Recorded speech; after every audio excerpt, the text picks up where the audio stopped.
Welcome in everybody. Tuesday night here on Divots and Pivots. I'm Andrew Ledoux. Keith Fleming here to my left, my right, whichever way your screen is oriented. Maybe if you're in Australia, it's flipped. I don't know. They have the whole backwards toilets thing there, right? Whatever. I don't know. Just bad one on here. Like I said, this is Divots and Pivots every Tuesday night here at 8 o'clock. We bring you the real good stuff, the news, the highlights, the DFS picks. We'll get you covered. We had a pretty decent week. We'll get into more details, but I know I at least came out profiting myself, barely, but profit is profit. How did you make out all right this past weekend, Keith, with your picks? No and yes. I did okay in the DFS because luckily I got lucky. The $33 single entry was my best entry, so basically doubling up there made up for the awful lineups. But two of my $12 single entry lineups literally were almost dead last, which it's always impressive when you open it up and you're like, damn, like I don't know if I could try to like sit there and figure out a really bad lineup and do this bad. So I'm glad we're going back to a venue where previous history is a big deal. I feel like those are always my sweet spot because I don't overthink it. This is the third most predictive event on the PGA Tour calendar. Only Augusta National and Riviera, which is by far my best week so far this season, are the only two courses that are more predictive. And also just really excited because this is the point where I think that we're hitting like the best golf stretch. Yes. I think all season. The next 5 weeks we have obviously this great event. You have, TPC Sawgrass and the Players, the fifth major, Augusta National. And I still really love Harbor Town. I know some people can take it or leave it, but I think that's a fantastic venue and a fun tournament. And we're going to get all that basically in the next 5 weeks. You'll get to see most of the big names on tour teeing it up. Maybe we'll get a Rory Scotty showdown on Sunday. Gods be good. So, we're hitting the best time of the year, man. We certainly are. I say that every single year because obviously Masters feels like it's within reach, but even like you said before that, the Players and this, like, they're easy to look past, but these weekends are about to start to get real fun.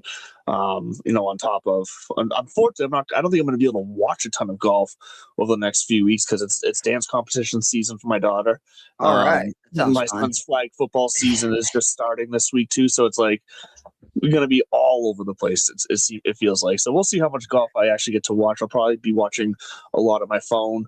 But in the meantime, let's get to some of the news. It could be the 80s, right? And you could be stuck like not having a phone to watch golf on. Right. It's, growing up, it's easy to forget how far we've come to where you'd have to like take a paper or a magazine somewhere and read about something that happened a day or two or a month ago. So we're definitely winning in that situation. That always was kind of like, I do kind of miss that because as a kid, like when that's part of why I used to love baseball. I used to love looking at the paper like every day, and I had like the mini helmets, and I'd have them lined up on my dining room table. And with every day as the games happen, I would adjust my helmets in the order of the standings. Love it. So like that's how I had my standings. How I kept in touch with who was doing what in baseball, and there was something beautiful about being able to physically do that and move it around and look at a paper. So I don't know, nostalgic. Maybe I'm just aging myself. Really, we're just old, but that's okay. we're officially there. Let's get into some news and maybe some other old guys just sitting around bitching.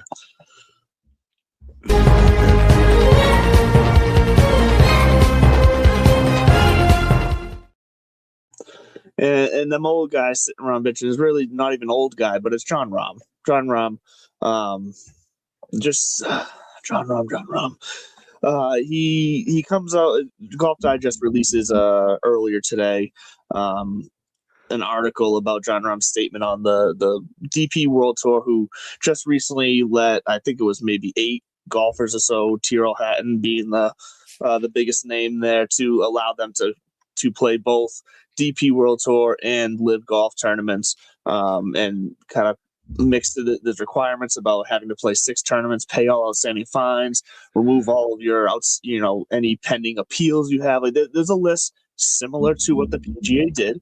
for their returning players. Like the other tours are learning to find a way to live symbiotically with Live Tour, and it's just how it is. This once again for me goes back to, well, before I get to that, Rahm basically is now saying he is upset. He feels used and abused basically by DP World Tour for his, you know, what they bring to each tournament, and they're trying to get the best of both worlds. And yeah, they are. They're a business, and you're a commodity of that business. Like, yes, you're an independent contractor technically, or your own business itself, but they have to operate as a business. They have rules. They can't just let it be the wild, wild west out there, similar to what happened with PGA Tour. So you know what you signed up for. You knew the reparations, and yet you keep bitching and crying, and that's where it gets old for me. So Rahm just he wants to be able to do what he wants, get paid, and have everyone look at him all happy. And it feels ridiculous. He's a bitch.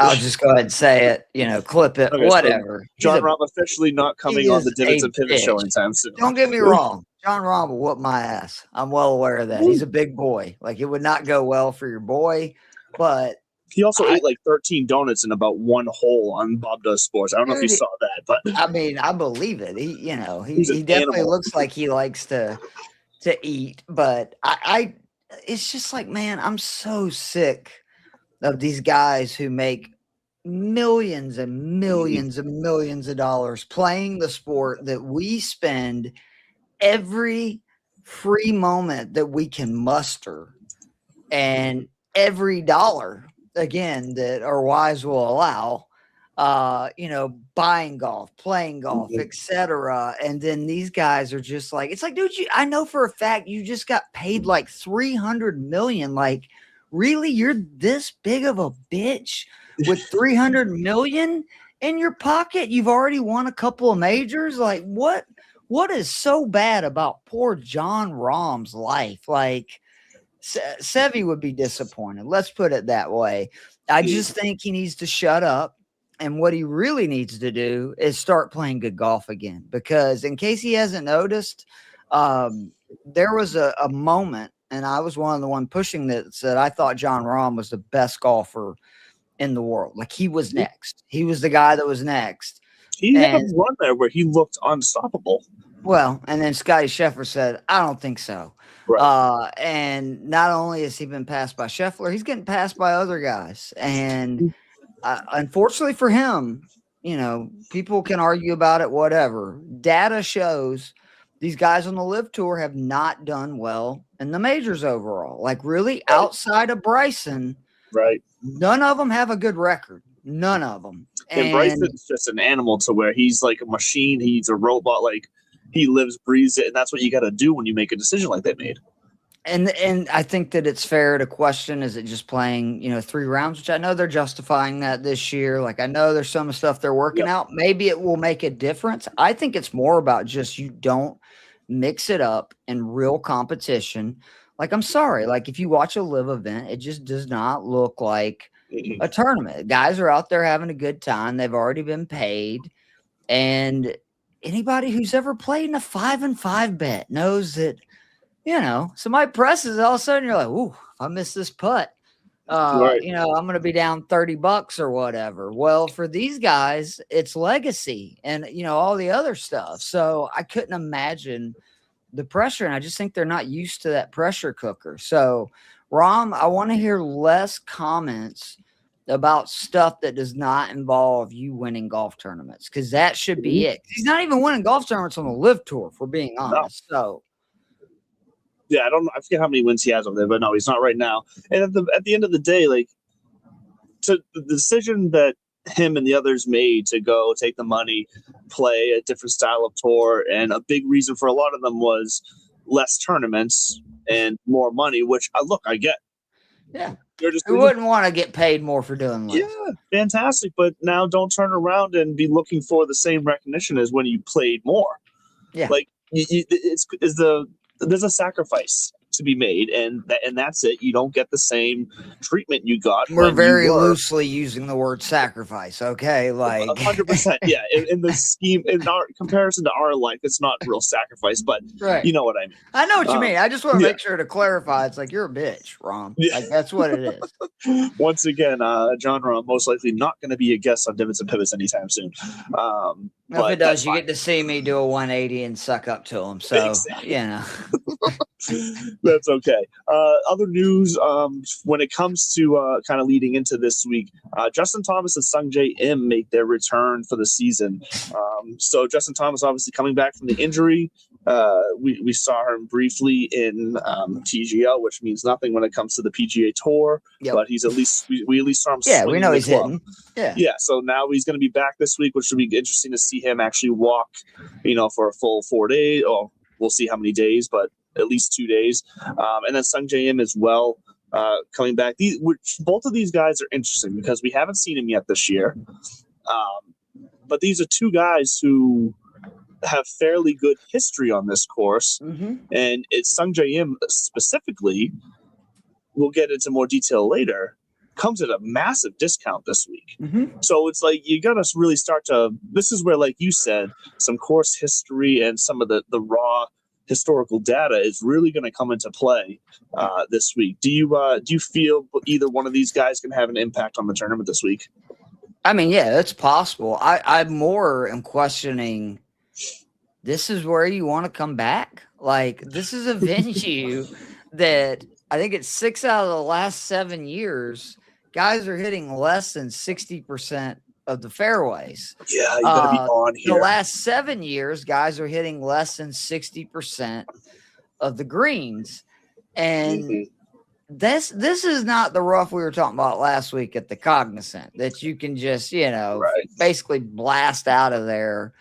I do have some concern of this is where you want to have your first, start of the season, because anybody who's played in really gnarly rough knows you can get hurt. Like, it can be a bad situation. So I thought it was curious that they're coming back here. I understand with the PGA schedule, what choices do you really have? Because you're either playing like the Cognizant, right? Mm-hmm. Or either you're coming back in this event, or they had obviously 2 signature events right before it. You got the Players the week after. I know they want to get events in for the Masters. Like, again, I understand all of that, but man, golf is so much of a confidence game. This kind of course will beat your tail. Only the U.S. Open since 2025 plays tougher in terms of average strokes. It's playing basically a stroke over par. I am a little curious that this is where you want to go. To your point, both of them have good track records. Maybe that has a lot to do with it. Again, Im's record is incredible. JT's is good, but I do, wonder the deal. And again, between me and you, I thought Im had left for Live. Like that's how long it's been since I've seen him in a PGA Tour event. I don't watch Live events. I was like, damn, that sucks if you lost Im. And it's like, no, you lost on, Keith. You lost your boy Young on. Yeah. So it's you nailed it though. That's what I'm worried about, especially for these guys coming off lower back, lower leg injury. Like, that's where you're going to hurt yourself if you get caught up in some rough. If you catch too much of the ground, coming at the wrong angle, and all of a sudden you put a jolt into your lower legs as you pivot, or in your back as you pivot. Like, that's. I'll be curious. I'm less worried about Im than I am Thomas this week. Like I said, just because this does feel like the injury. Yeah, it does feel like Im has. This is a place he's just comfortable, and he's kind of handpicked. This is where no matter what, I'm gonna come back here. Hits it a little straighter than JT too, if we're being honest. Well, and that's also a key here. And once again, we'll get into that more in a little bit here, but that is definitely going to be the key this week. Let's recap the Cognizant though, because you just mentioned that. It was an interesting week. It was a pretty close leaderboard most of the week and weekend coming in. Shane Lowry was there right at the top, or at least tied for the top all weekend until the last 3 holes, where he just had to play it smart. And scale of 1 to 10, how shocked were you? Because I was pretty shocked. So I was shocked because Shane Lowry's not a guy that I like to throw around the word chokes with.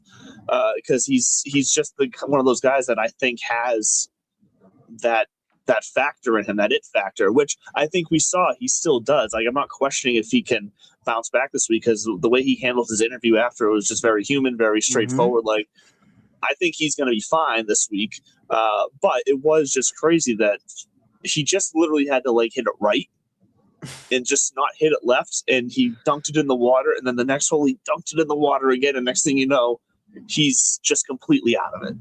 And the shot on the par 3 was worse. I know he was only one of 2 people on 16 to actually, I believe, hit the water. And he also hit an iron, which it's always bad when you're laying up and you screw up. Like that's I think it was a 3. Yeah, I think he just ripped a 3. He had a 7 wood, like I was bragging on last week. You know, I don't think he'd have had that issue, but I think you're right. The one on 17 was shocking because that's nerves. That was 100% nerves. Like I understand being uncomfortable on that tee shot on 16. Again, I know that nobody had really gone over there, but I at least get it.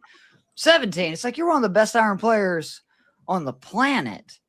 And he went so far right. Like the minute that came off the club, it was like, oh boy, he went wet again. Yeah. So it sucks. I think that I'm with you. Lowry's going to bounce back. I actually like him this week. I think that you're going to see him immediately right the ship and have a good finish at a golf course that he's also been very good on. And then that's the other thing, to not like, yes, he blew the lead. That sucks. I think it was Kyle Porter, one of the guys, showed he's actually struggled as of late. If you look at the last few years when he's had a lead since the Open Championship. But it was another example of him playing really well in Florida, on this Florida swing, on Bermuda greens. And this is, again, a venue that's just kind of tailor-made for him. And I expect him to bounce back. I do. Because, as you said, he wasn't calling Morikawa complaining about, I don't want to have to speak to the media because I just got bitch slapped like he did last year by Russell Henley. Lowry's like, look, I screwed up. It sucks. I always think of Phil Mickelson. What was it, the 07 U.S. Open? I'm such an idiot. I can't believe I just did that. One of the greatest quotes of all time. But Lowry will come back, and it was a good event. I like, it was fun because I was not really paying attention. I'm not gonna lie, like it was on in the background, but it wasn't like I was into it. When he hit that ball in the water, we were watching. You got into it, and doing that, what it allowed was for Nico Echeverria to sneak back in, because we can say all day that Lowry gave this one away when he should have won it, but let's not take away from the weekend that Nico had, because Nico was, we talked about Shane being up there the entire weekend, so was Nico. He was within 1 or 2 shots of the lead every single day, and he was positioned himself perfectly to where he could take advantage when someone else messed up, and that's exactly what he did. And he gets the birdie putt on 18, I believe it was, to solidify it and to end it. And he gets his, I believe it was his 3rd PGA Tour victory. Yeah, that's right. Yeah. So good for Nico there. That's nice. He every now and then he 3 more than us. This hits it 100% is. But we're talking about Shane Lowry this week and how this is perfectly kind of lined up for him. Again, let's get into the course breakdown, because this is the Arnold Palmer this week. It's the first jacket tournament of the year. We got that going for us. Yeah. So that's always fun to see. Russell Henley, your defending champion. It's a 72-player field, because once again, this is a signature event, but it's going to be similar to a few weeks ago, where we do still have a cut of top 50 in ties. I don't get it. So there'll be a cut. We'll see how many guys end up getting cut, but there will be a cut, and obviously it starts Thursday morning at, I believe, like 7:15 or whatever it was. But let's get into the nitty gritty, the fantasy rankings and stats for the week. Get it how you live, yeah, that's the only way. Hop off the porch and you make your money play. And we will make our money play. And the stats that I'm rolling out there this week to make my money play is actually pretty straightforward. There's really only one stat in there that I don't typically use, but I feel like it could be important this week. But we're going strokes gained approach, putting, Strokes gained par 5 because once again, these par 5s are the most gettable holes. You got to take advantage of them. And then strokes gained off the tee, like you said, is probably the most important stat this week, because if you miss the fairway, your percentage of every shot after that is way down to be able to make par even. So off the tee is going to be massive this week. But in coupled with that, I was specifically mixing it up, specifically scrambling percentage out of the rough. Oh, you went just the rough. I like it. I went just the rough because the rough is really, for the first time pretty much all year, is really going to come into play this week. And I wanted to see these guys like Shane Lowry, who even if he does miss, he's the type of guy that's strong enough to where he can still pull it, rip it, muscle it, whatever you want to call it, out of that rough with still some sort of an accurate swing. So those are my 5 key stats. Do you have any stats you want to throw in the mix there, or that you would take out? No, I mean, I think it's a good list. I would definitely, like, for me, this is almost, a reset to like major championships. I typically look at them the same way. And again, Augusta National is such a good comp because players have to have a good record here. Like, you have to, even if it's just one start, because there's some guys like Cootie and, Ryan Fox, who literally, they only have one start here, but they did well. They finished 14th. That counts. But I would prefer guys have a litany of good starts. Right. I mean, you look at like Scheffler, he was 15th, and then since then it's 2 wins, a 4th and 11th. Like, that is the way it goes at this venue. Even Colin last year being the runner up, he's got a previous top 10 here. So it's very important. The proximity from 200 plus, like, is huge. Really 175 plus, but 200 plus, because it's, I think, 32% of the approaches are going to come from here, much higher than your typical number. A lot of that is the longest par 3s on tour. So that's part of it. You made a great point that the par 5s, I completely agree, are huge because they're really the only scoring holes. They're the only holes that play under par year after year. Outside of that, everything plays over par to the field. So scrambling and bogey avoidance, very big to me. I just think that this is a tournament, especially if you look at the guys that have had maybe not like won it, but a lot of success. Looking at you, Jason Day, these are guys that excel at getting it up and down, like their wedge play around the green. And don't forget, sand save percentage needs to be taken into account as well. There's 84 bunkers on this golf course.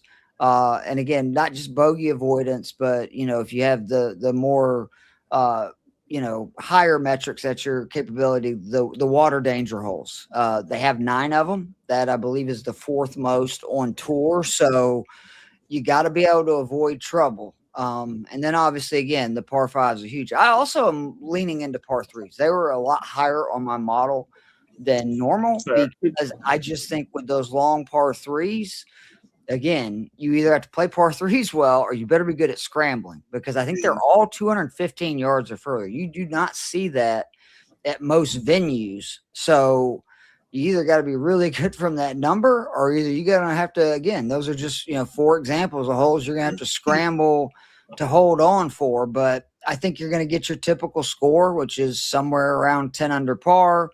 It won't be a ton of guys in that number. It's going to be, just a handful of dudes kind of that separate themselves from the pack, and par is your friend. Like, guys that, if you're even going into the weekend, you're making the cut 110%. Yeah. I forgot to look what the historic cut line is here. And I don't think, let me see the course. Kind of tough though, because I think it's been, the 70 or 72 man field the last few years, and that changes That's true. Yeah, that's true too. I forgot that's only been a couple of years since they've done that, so that makes sense. I know this one guy in the last 8 years has had 4 rounds in the 60s in their tournament. So that pretty much, again, shows it's a very difficult golf course. This is not one you're going to see guys going out there and, they might have a 65 one day, but the problem is they'll probably come back the next day and shoot 75.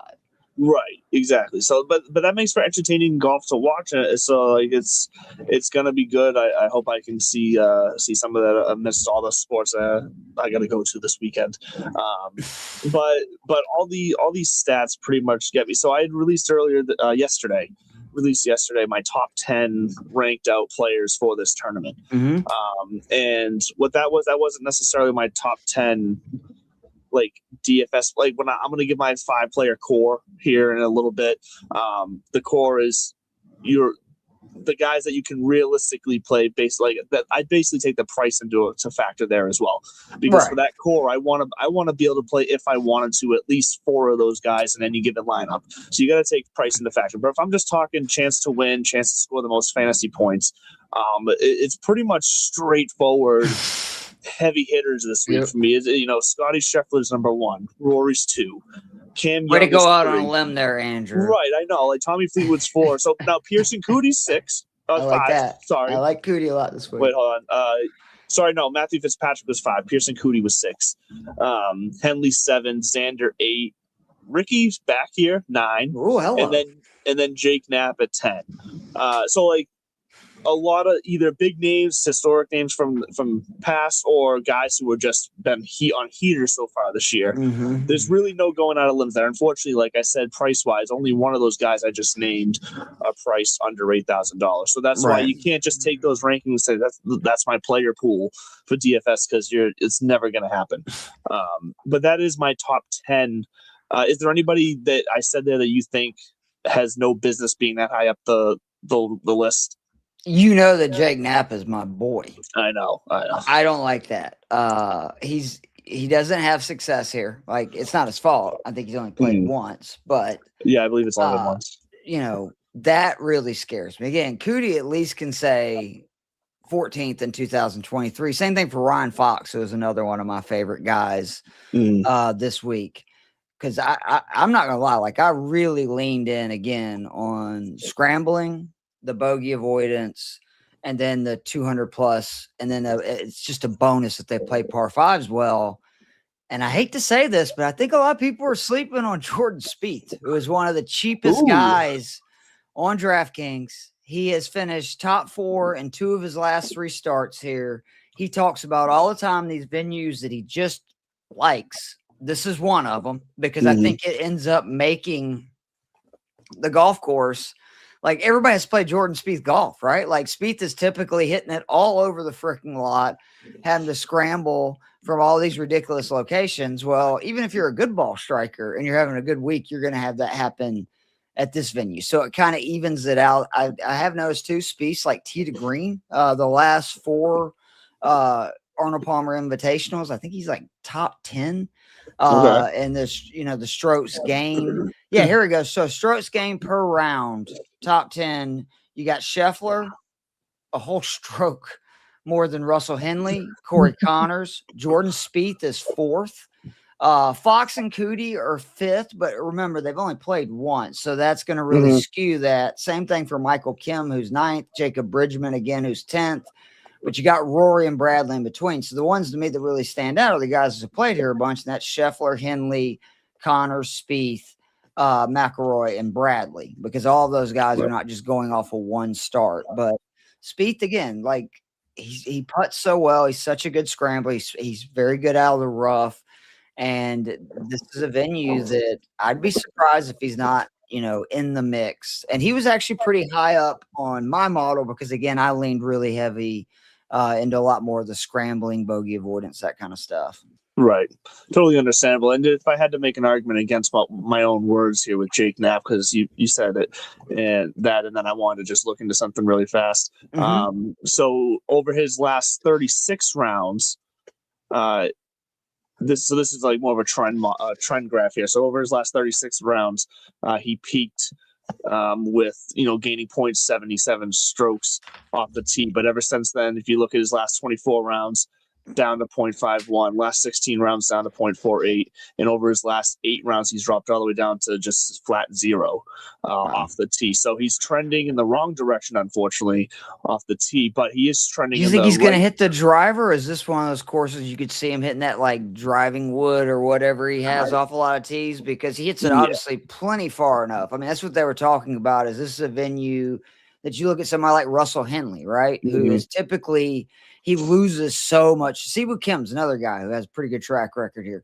They lose a lot of distance off the tee to a ton of these guys week in and week out. That's not really the case here, because whether it be players laying up with less than driver, trying to avoid the water, you know, just bunt it in the fairway, everybody kind of ends up hitting from pretty much the same spot. So this would be an opportunity for guys like that to, you know, really kind of lose the advantage. Because I think that off the tee is fine. I do like the, you know, total driving. I think this week is not a bad thing to look at. And I actually don't hate just driving accuracy.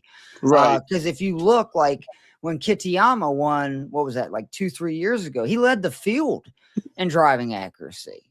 So that is a blueprint to win. Now, he's also, you know, was very good on approaches, and he always is from that, like, you know, 170, 200 yards further in. But I think it is noteworthy that it's, I think, the only event he's ever led the field in driving accuracy. And, you know, he won that week, obviously.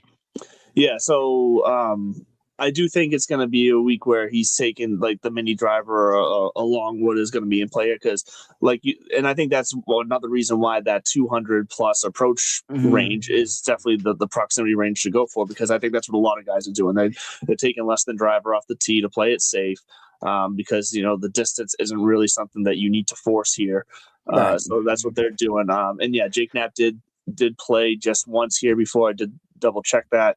He is a T57 finish, so he did made the cut though. Like, that's not a bad first play there. And he's the kind of guy too that I always have to remind people. I know he's a bomber, but his strength of his game is he is good on and around the green. So if he has a week where he hits his irons, I think the biggest concern with me would be that, like, if I remember correctly, he's not great from like that 200 plus number typically. But if he's, you know, continues to scramble, I know like his scramble, bogey avoidance, all that this year is very good. You know, he does that again, he'll be right there. Because if you just can, to your point, take care of the par fives and not make big numbers, you're going to hang around, because 3 under each day is going to, you know, have you right in the thick of the tournament. Yeah, Jake Knapp second in the field in scrambling this week, only second to Scotty Scheffler. So, yeah, he's definitely been up there. He's also, his putter has been on fire, really good as of late. So that's really good as well. And in his one other appearance here as well, let me see here. It's he actually had a poor scrambling week here in 2024 when he played here. But other than that, that's something that's improved, I believe, if I'm not mistaken. Each year he's gotten better. With his kind of wedge game, scrambling around the greens. Yeah, so that's something I kind of take with a grain of salt. Same thing with his off the tee, honestly. I think he was playing more for distance and driver before, you know, 2 years ago. So I think he's matured a bit in that. So I don't take that too much as far as his one time here, because like you said, when it's one time, you really have to kind of look at the circumstances of what those stats meant. But his approaches have been consistent in that one time here and in recent form. So it's Jake Knapp is just a guy that is feeling it enough great, now that I'm willing to take a chance on. Oh no, for sure. But I 100% get the pause for maybe typically it might not completely match his style here.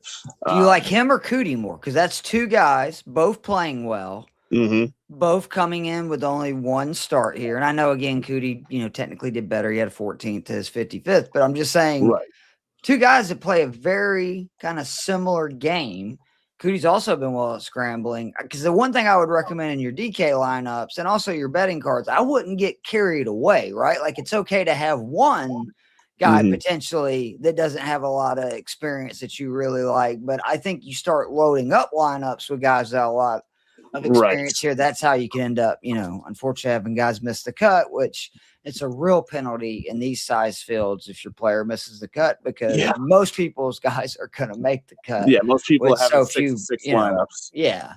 Yeah, so especially in GPPs, you have to have that. I mean, in cash too. I'm saying especially, but you just have to have that in a week like this. And I am playing actually 25 lineups this week. Okay. I went back to GPPs for this week. All right. I did cash last week, profited, but I wanted to really try to crack my process for the GPP. So I'm going back again this week with 25 lineups. And so, yeah, there will be like maybe one or there'll be definitely at least one lineup where I have a risk like Knapp and Cootie in the same lineup, just because why not with GPPs? But yeah, I do like Cootie more this week over Knapp. I do too. I think he's playing just as well as Knapp. Yet I think his style just slightly fits the course a little bit more in the setup, a little bit more than Knapp. So like it's close. I think Knapp has more of the gravitas, if you want to say, to where if it really came down to a shootout between Knapp and a Tommy Fleetwood and Cootie and a Tommy Fleetwood, like I'm going to take Knapp in that situation over Cootie.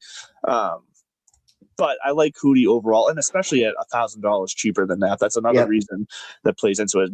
Cootie being a 7,600 is a big reason why he's so high up in my model this week, because he's just one of those guys that if you're looking to get like I said, a lot of these big names who are 10,000 plus or the upper half of 9,000 range, you gotta take a shot on someone like Cootie. You gotta take a shot on.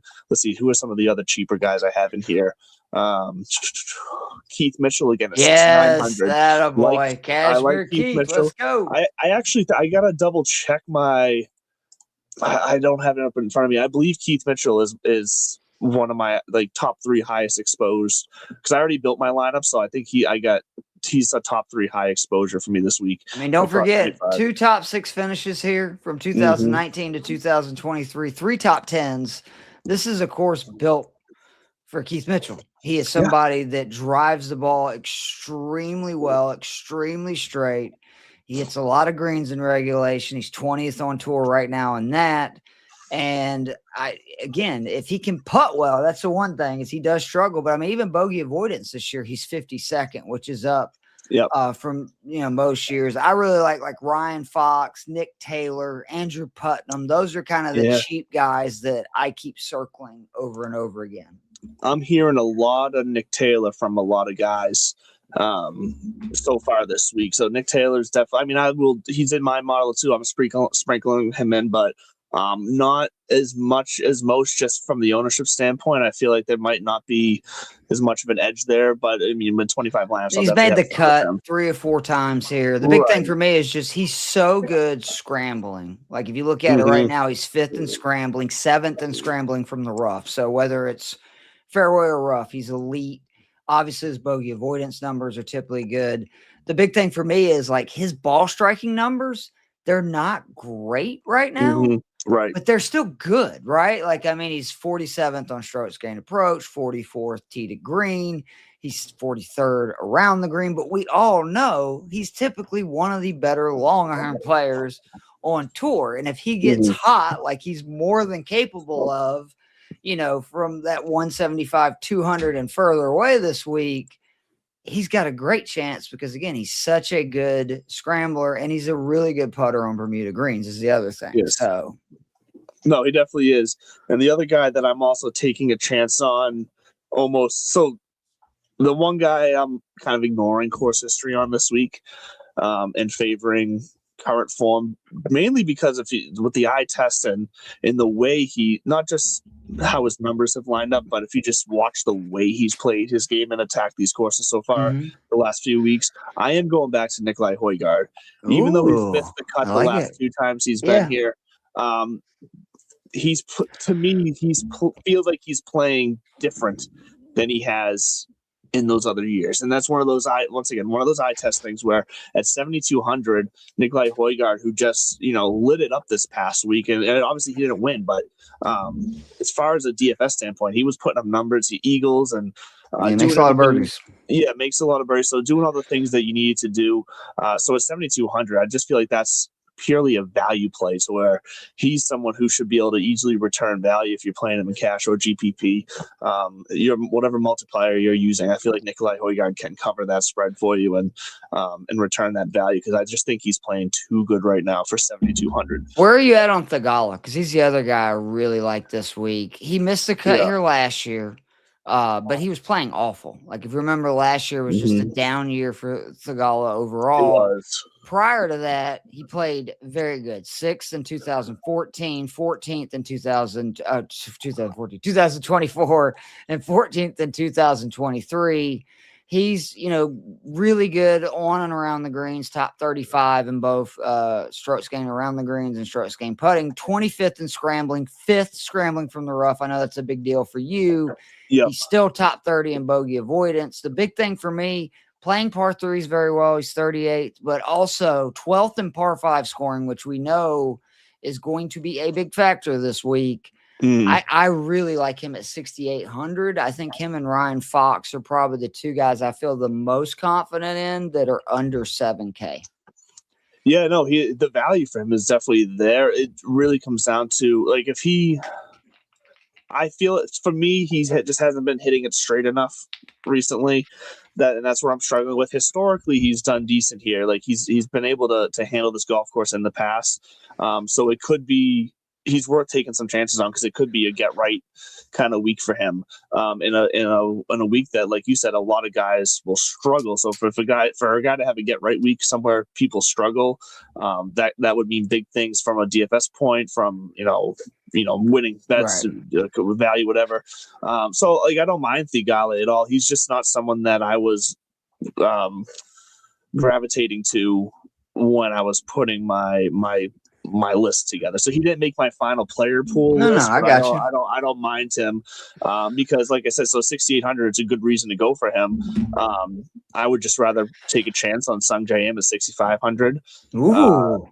I would, just because his history here, a real kind of I don't even remember why the hell this guy made my list, because it's a risky ass play, and I need to look. You about to say Poke Guide, or what are you about to do here? I was about to say Poke Guide, and I honestly can't remember why he even made my final list. Because if you just look at his flat numbers, yeah, they're not bad. They're nothing they're nothing too impressive either. That's the problem. But at 6,500, there's just other guys down here that I trust a lot less, if that makes sense.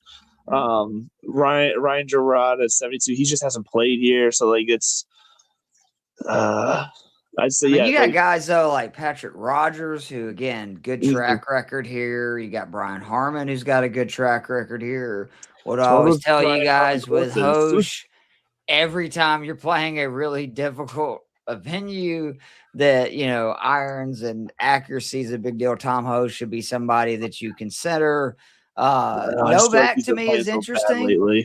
The Putnam one, though, to me is the guy that, again, when you're scraping the bottom of the barrel, man, 4th in driver accuracy right now. He is somebody that is a good iron player from that 200 plus yards, and he's just not going to lose the distance like he normally does to the field. Because, like I say, he's 4th in driving accuracy. He's finished 34th or better in 3 of his last 4 starts here. 8th or better twice. So like, he likes this venue. He's 12th in par 4 scoring. That's kind of where he takes advantage of it. 27th in birdie or better percentage, 20th in green and regulation percentage. And if he can find fairways, which 4th in driving accuracy, I think he's got a great chance again to be somebody that wouldn't surprise me if he has like a top 10 or top 20. And he's what, 62, 61? Like, he's always 6,000. Yeah, he's literally the bottom of the barrel. I'm not even sure how many guys are priced as low as he is. It's just him, Bennett, and Campbell. So, all right. So, why is Bennett not showing up for me? He's not showing up for you? Yeah, he's in there for me. So he's not showing Daniel up. Bennett, right? He wasn't showing up on BetSperts for me though. Oh, well, that I don't know. He's not. He doesn't seem to be in the database or something. Like, he just, maybe it's because he's a DP World Tour guy. You think it might be? Yeah, it might be because he's just not in there.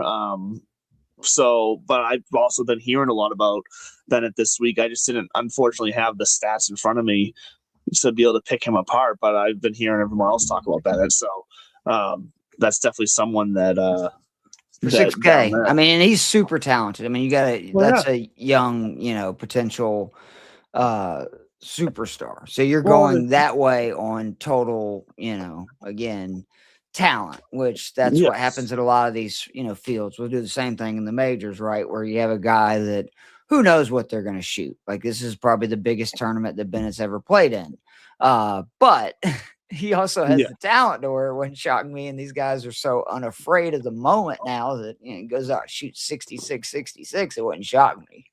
I want to see what's possible if you throw in Bennett and Putnam. I want to see if you can really go top heavy with some options here. They made Scheffler's price more manageable this week, which was nice.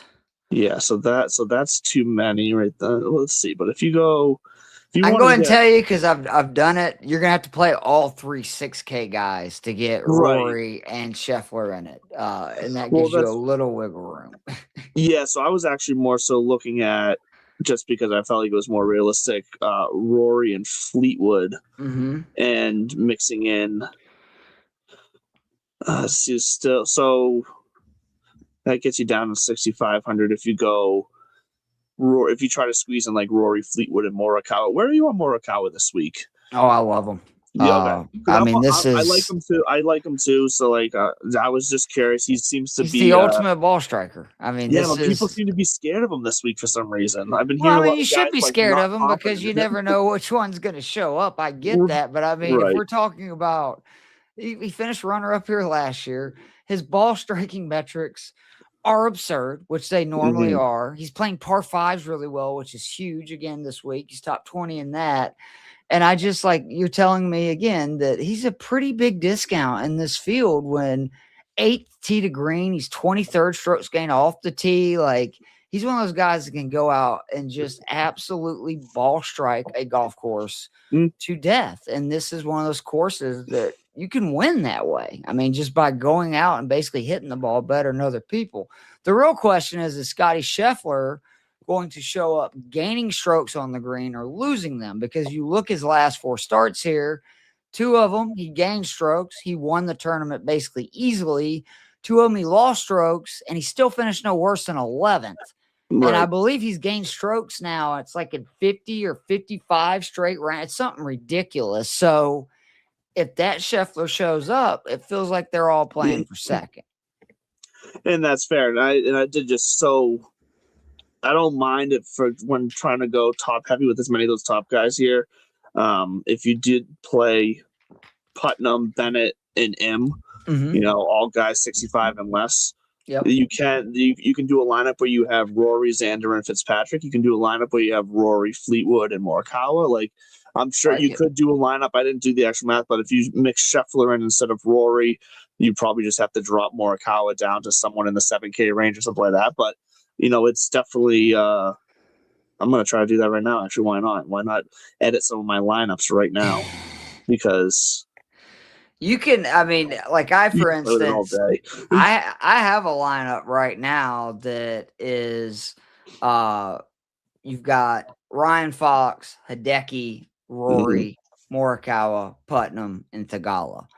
And you could put M in there. I mean, that's using every dollar. If you put M in there, they give you $300 to mess around. Say if you swapped him out for Fox, that's $200, $300 for Tagala. You can make some moves, but I do like playing Scheffler this week though in cash too. I think it does make sense to play him. You're going to have to play 3 of the 6K guys, but if you do, and then cross your fingers. Still build. Well, you say cross your fingers. I mean, I said, one of those guys in Sung JM is I think.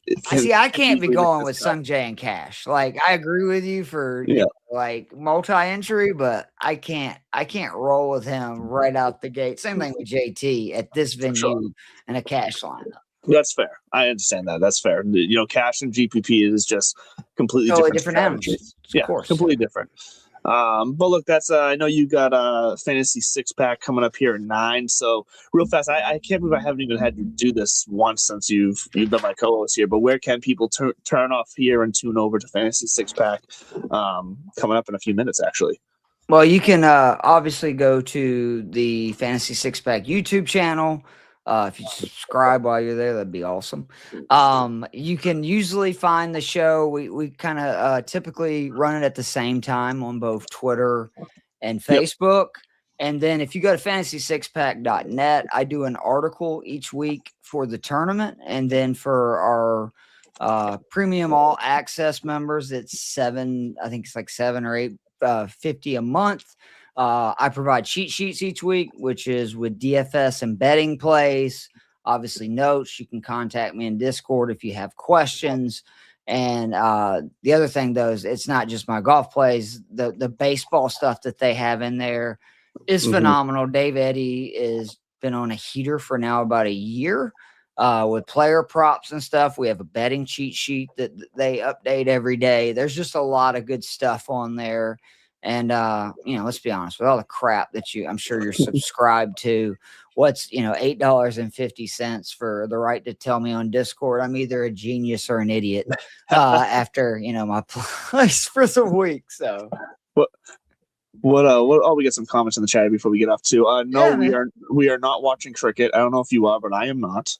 I also don't care that England. I told you really pointed out last week that we have hit this market, man. It's pretty impressive. Apparently good. So thank you for watching. I'm sorry we're not into cricket, but thank you for watching. I wonder if Babar Azam is finished and retired. I wonder if that's like a hot take or if that is just, Well, it looks like he meant to put a more of a statement of a fact. Yeah, so he repeated the comment with a question mark. So I think he's asking us, but unfortunately we do not have any takes on that for you. How hard do you think it'd be to hit a cricket ball? Because to me, it looks really difficult. Because don't you have to bounce it or something? Well, the throw. Well, I think it's called a bowler. If I'm not mistaken, I think the quote unquote pitcher is a bowler. Right. And they bounce it to you, and then what I think is crazy is how they hit it backwards so far.